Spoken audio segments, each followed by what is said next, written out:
अस्सलाम वालेकुम dear students, how are you?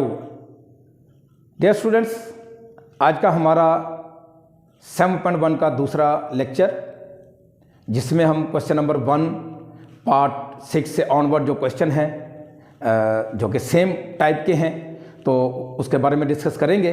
तो डियर स्टूडेंट, इससे पहले मैं ज़रा थोड़ा सा रिव्यू आपको दे दूं कि जो पहले हमने जो क्वेश्चन किए हैं उसमें हमारे पास डिनोमिनेटर में जो वेरिएबल थे, डिनोमिनेटर में जो भी हमारे पास वैल्यूज़ थी वो न्यूमेरिकल वैल्यूज़ थी। अब हमारे पास इस टाइप के क्वेश्चन नंबर 5 से लेकर ऑनवर्ड जो क्वेश्चन है उसमें हमारे पास डिनोमिनेटर में लीनियर फैक्टर मौजूद हैं। अब लीनियर फैक्टर का जो एलसीएम निकालने का जो तरीका है वो ज़रा मुख्तलिफ होता है, मगर पैटर्न उसी तरह होता है कि हम कॉमन फैक्टर निकालते हैं, फिर नॉन कॉमन फैक्टर को मल्टीप्लाई करते हैं, तो वो एलसीएम उससे हम फाइंड करते हैं। तो चलते हैं हम अपने क्वेश्चन की तरफ। अब ये देखें कि हमारे पास जो क्वेश्चन है x/3x - 6 = 2 - 2x/x-2। तो स्टूडेंट्स, अब ये देखें कि अगर मैं लेफ्ट साइड पे जो हमारे पास जो वैल्यू है उसमें अगर मैं डिनोमिनेटर में से 3 अगर मैं कॉमन निकालता हूं तो ये x-2 आ जाएगा।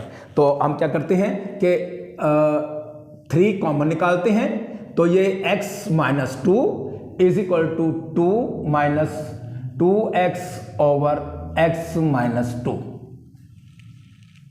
अच्छा जी, अब जैसे हमारे पास एलसीएम का अगर अलजेब्रिक हमारे पास किसी किस्म के कोई सेंटेंस हो या कोई फैक्टर हो हमारे पास, तो उनका तरीकाकार ये होता है कि अब ये देखें कि x-2 डिनोमिनेटर में x-2 और x-2 ये तो हो गया कॉमन, ठीक है, और बाकी जो नॉन कॉमन जो फैक्टर है वो है 3। तो इसका मतलब ये होगा हमारा जो एलसीएम है, यानी कि मैं आपको यहाँ पे बता देता हूँ कि कॉमन फैक्टर हमारे पास आएगा x-2 और नॉन कॉमन फैक्टर जो है वो आ जाएगा 3। तो इसका मतलब ये है कि एलसीएम जैसे होता है, ये मैं थोड़ी सी रिवीजन करवाता जाऊं कि ये कॉमन फैक्टर और multiply by non common factor के बराबर होता है। अब कॉमन फैक्टर हमारे पास x-2 है और नॉन कॉमन फैक्टर में 3 है, तो ये हमारे पास एलसीएम जो बनेगा 3 × x-2। तो ये हम क्या करेंगे कि 3 × x-2 के साथ इस सारी वैल्यू को मल्टीप्लाई करेंगे, ठीक है। चलते हम, तो क्या लिखेंगे कि मल्टीप्लाइंग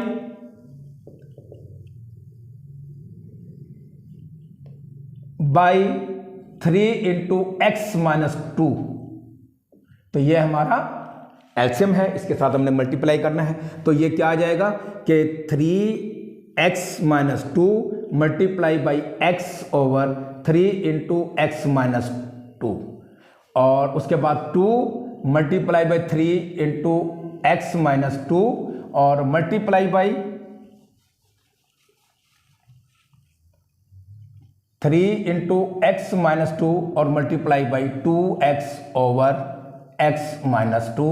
तो ये हमारा हमने इसको मल्टीप्लाई किया, और जैसे कि मैंने आपको ये बात पहले भी मैंने बताई है कि अगर हम एलसीएम को किसी भी टर्म के साथ मल्टीप्लाई करेंगे तो डिनोमिनेटर वाली वैल्यू जो है उसको कंप्लीट डिवाइड लाजमी करेगी, ठीक है। अब देखें कि जैसे हमारे पास ये x-2 का फैक्टर है, देखिए x-2 के साथ कैंसल, और उसके बाद हमारे पास ये 3 × x-2 और 3 × x-2 ये कैंसिल हो गए, तो हमारे पास इधर वैल्यू क्या बची x। तो ये क्या हो जाएगी 6 × x-2, और उसके बाद यहाँ पे हमारे पास जो वैल्यू है वो बच गई है 3। तो x-2 से कैंसिल हो गया, तो 3 मल्टीप्लाई होगा किसके साथ, 2x के साथ, तो -6x। तो स्टूडेंट्स, हम क्या करते हैं कि इस 6 के साथ हम अंदर ब्रैकेट्स के अंदर मौजूद तमाम वैल्यूज़ के साथ मल्टीप्लाई करते हैं, तो 6x - 12 - 6x। अच्छा जी, अब आप ये देखें कि हमारे पास यहाँ पे वैल्यूज़ क्या हैं। ये देखिए 6x और -6x और +6x, तो ये वैल्यू हमारी ये कैंसिल हो जाती हैं, तो हमारा आंसर जो है वो क्या है -12।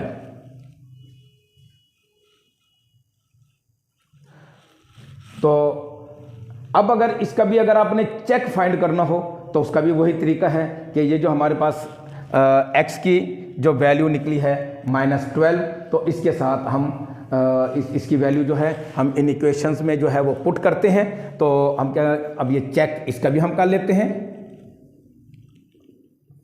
चेक कर लेते हैं। तो ये -12, या यूं समझ लें कि आप पहले वैल्यू लिखें इसकी कि x over 3x - 6 is equal to 2 - 2x over x - 2।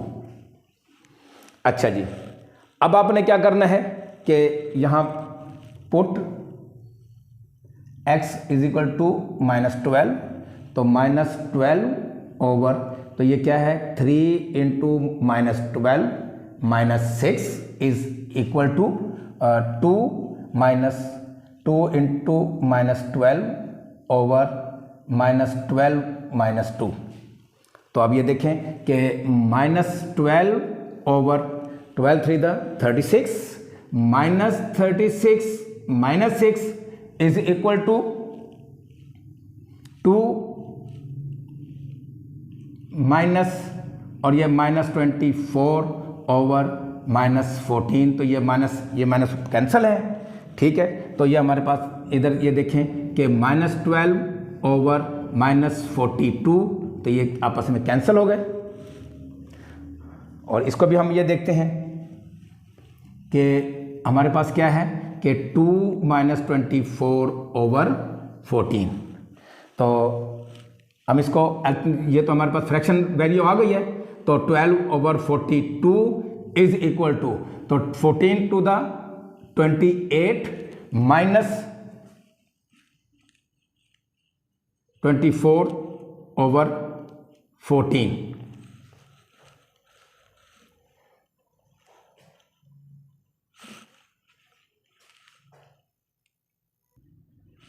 तो इसी तरीके से अब हम ये देखें कि हम इसको यहाँ पे सॉल्व करते हैं कि 12 over 24 is equal to 4 over 14। अब 6 टू द 12, ये 42 है, सॉरी, और 6 7 द 42, 2 टू द 4, 2 7 द 14, तो 2 over 7 is equal to 2 over 7। तो डियर स्टूडेंट्स, अब यहाँ पे भी हमारी वही कंडीशन है कि लेफ्ट हैंड साइड और राइट हैंड साइड आपस में बराबर हैं, तो हम ये कह सकते हैं कि our solution set is so as left hand side, अब ये भी लिख सकते हैं left hand side is equal to right hand side, अब ये भी लिख सकते हैं। तो so our solution set is, solution set क्या है स्टूडेंट्स, ये -12, ठीक है। तो इसका मतलब यह है कि -12 इज अवर आंसर। तो इस क्वेश्चन का हमारा जो है, जो हमें ये क्वेश्चन है, इसका जो आंसर है वो -12 है। तो चूँकि हमने जब -12 को लेफ्ट हैंड साइड और राइट हैंड साइड दोनों में हमने पुट किया, तो हमारा आंसर जो है वो दोनों साइडों पे लेफ्ट हैंड साइड और राइट हैंड साइड हमारी इक्वल आई है। तो हम ये कह सकते हैं कि हमारा जो सॉल्यूशन सेट है वो -12 है। तो इसी तरीके से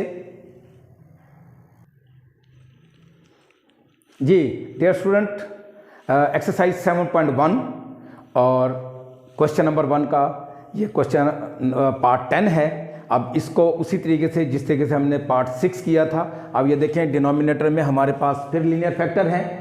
तो अब आप ये ज़रा थोड़ा सा इसके ऊपर ज़रा थोड़ा सा गौर कीजिए कि अगर मैं इस फैक्टर में से 3 कॉमन निकालता हूँ तो हमारे पास बचेगा 3 इंटू एक्स प्लस 2, ठीक है।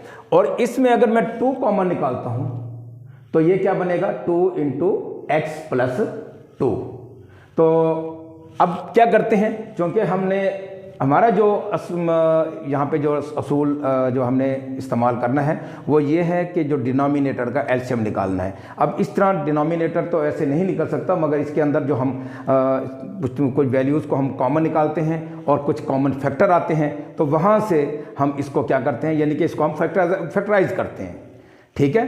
तो सिंपली हम ये कह सकते हैं कि हम इसको फैक्टराइज करते हैं, उसमें जो हमारे पास कॉमन फैक्टर आएंगे, जो फिर नॉन कॉमन फैक्टर आएंगे, उसके साथ हम इसको यहाँ पे एलसीएम सॉल्व करेंगे। तो हम चलते हैं अपने क्वेश्चन की तरफ। अब ये देखें कि ये 2/3x + 6 है, तो क्या करेंगे 2 अब मैं इसमें से 3 कॉमन निकालता हूँ तो x + 2 आएगा, इज इक्वल टू 1/6 माइनस 1 ये 2 कॉमन निकालता हूं तो ये x + 2। डियर स्टूडेंट, उसी तरीके से जैसे हमने अब इसका हमने फैक्टराइजेशन की है, या यूं समझने की कॉमन निकाला है, तो आप ये देखें कि हमारे पास कुछ कॉमन फैक्टर भी आए हैं, ठीक है। और उसके बाद अब ये देखें कि अगर मैं इसको इस तरह भी लिखता हूं कि 2/3 × x + 2 इज इक्वल टू 1 ये 2 को 2 × 3 भी मैं लिख सकता हूं, माइनस 1/2 × x + 2। तो अब हमने क्या करना है, एलसीएम फाइंड करना है, जैसा जिस मेथड से हम पहले कर रहे हैं। तो अब ये देखें हमारे पास कॉमन फैक्टर क्या निकला। कॉमन फैक्टर हमारे पास जो दोनों में से ये निकला है वो हमारे पास है x + 2, ठीक है। अब देखें नॉन कॉमन फैक्टर में देखें, अब देखें 3 यहाँ पे मौजूद है, 3 यहाँ पे मौजूद है, मगर यहाँ पे मौजूद नहीं है। तो हम क्या करेंगे कि अब ये देखें हमारे पास नॉन कॉमन फैक्टर में देखें कि नॉन कॉमन फैक्टर में एक 2 है, फिर उसके बाद 3 है, 2 है और उसके बाद 3 है, तो ये हमारे पास नॉन फैक्टर जो है वो बन गया 6। तो इस तरीके से एलसीएम जो है LCM is the product of common and non common factor. तो हम इसको इस तरह लिख सकते हैं कि 6 × x + 2, तो ये हमारा एलसीएम है। तो एज इट इज उसी रूल के मुताबिक जो हमारा एलसीएम निकला है, हम उन्हें उस एलसीएम के को जो है इस पूरी टर्म के साथ हमने क्या करना है, मल्टीप्लाई करना है। तो स्टूडेंट्स अब इस तरह है कि हम ये लिखेंगे मल्टीप्लाइंग बाय एलसीएम 6 × x + 2। तो इसके साथ हमने क्या करना है, मल्टीप्लाई कर देना है ईच एंड एवरी टर्म को। ये नहीं कि किसी भी टर्म को नहीं छोड़ना, हर टर्म को, चाहे वहाँ पे कोई वैल्यू मौजूद है, ठीक है, 1 है, 2 है, या कोई फ्रैक्शनल वैल्यू है, तो हम उसको भी हम मल्टीप्लाई करेंगे। तो अब ये क्या है, 6 × x + 2 multiply by 2/3 × x + 2 is equal to 6 × x + 2 multiply by 1/2 multiply by 3 minus 6 × x + 2 multiply by 1/2 × x + 2। तो जैसा कि मैंने आपको पहले बताया है कि जो एलसीएम है वो डिनोमिनेटर एलसीएम को लाजमी डिवाइड करेगा। अब ये देखें कि x + 2 के साथ कैंसल और 2 3 × 6, ठीक है। इसी तरीके से अब ये देखें कि ये 2 3 × 6 और ये 6 के साथ कैंसल, ठीक है। और उसके बाद ये 3 2 × 6 और x + 2 के साथ कैंसल। अब यहाँ पे जो हमारे पास 2 है, ये 2 इस 2 के साथ मल्टीप्लाई होगा, तो ये बन जाएगा 4 इज इक्वल टू x + 2 और यहाँ पे क्या बनेगा -3, ठीक हो गया। अच्छा जी, अब हम क्या करेंगे कि 4 इज इक्वल टू x + 2 - 3, तो 4 इज इक्वल टू x - 1। तो स्टूडेंट्स हमने चूंकि वेरिएबल x की वैल्यू फाइंड करनी है, तो हम क्या करेंगे, हम x को दूसरी तरफ लेकर जाएंगे। मगर बात यह है कि हम अगर इसको आपस में चेंज कर दें तो तब भी इसका मतलब यह है, उसके लिए ये एक सिंबल है विच इम्प्लाइज दैट, इसका मतलब ये है कि x - 1 भी 4 के बराबर है। तो लिहाजा अब चूंकि -1 है, तो जब हम इसको राइट साइड पे जब लेकर जाएंगे तो ये इसका साइन चेंज हो जाएगा। तो x = 4 + 1 और x इज इक्वल टू 5। तो ये हमारा आंसर है, x इज इक्वल टू 5। तो स्टूडेंट्स, इससे पहले जो मैंने आपको तरीकाकार ये बताया था कि अगर चेक का भी मामला आ जाए, अगर आपको चेक करना पड़ जाए, तो यही है कि x की वैल्यू जो है आप गिवन इक्वेशंस को इक्वेशन में आप पुट करते हैं, उसके बाद लेफ्ट हैंड साइड और राइट हैंड साइड को आपस में इक्वल करते हैं। अगर लेफ्ट हैंड साइड और राइट हैंड साइड आपस में इक्वल आ जाती है तो इसका मतलब ये है कि वो जो हमारे पास x की जो वैल्यू है वो उस इक्वेशन को सेटिस्फाई करती है। तो ये था हमारी आज का लेक्चर एक्सरसाइज 7.1 क्वेश्चन नंबर 1 आज हमारा कंप्लीट हो गया है। ये एक ही टाइप के जो है वो क्वेश्चन थे, यानी कि तरीकाकार एक जैसा था। पहले जो 5 शॉर्ट क्वेश्चन जो है हमारे पास 1 to 5, उसमें डिनोमिनेटर में न्यूमेरिकल वैल्यूज़ थी, और नेक्स्ट 5 जो क्वेश्चन है उसके अंदर हमारे पास लीनियर फैक्टर मौजूद थे। तो हमने उसी के मुताबिक प्रोसीजर वही है, ठीक है। तो उसके साथ हमने इसको सॉल्व किया। तो अब हम ये देखेंगे कि इसका जो हमारा सॉल्यूशन सेट जो है वो आया है। अगर ये सेटिस्फाइड कर लेते हैं तो इसका सॉल्यूशन सेट हमारे पास आया है 5। तो स्टूडेंट्स, आज का हमारा ये लेक्चर इख्तिताम को पहुंचा। अल्लाह आपका हामी व नासिर हो। इंशाअल्लाह अगले वीडियो के साथ फिर हाज़िर होंगे इंशाअल्लाह। अस्सलामु अलैकुम व रहमतुल्लाहि व बरकातुहू।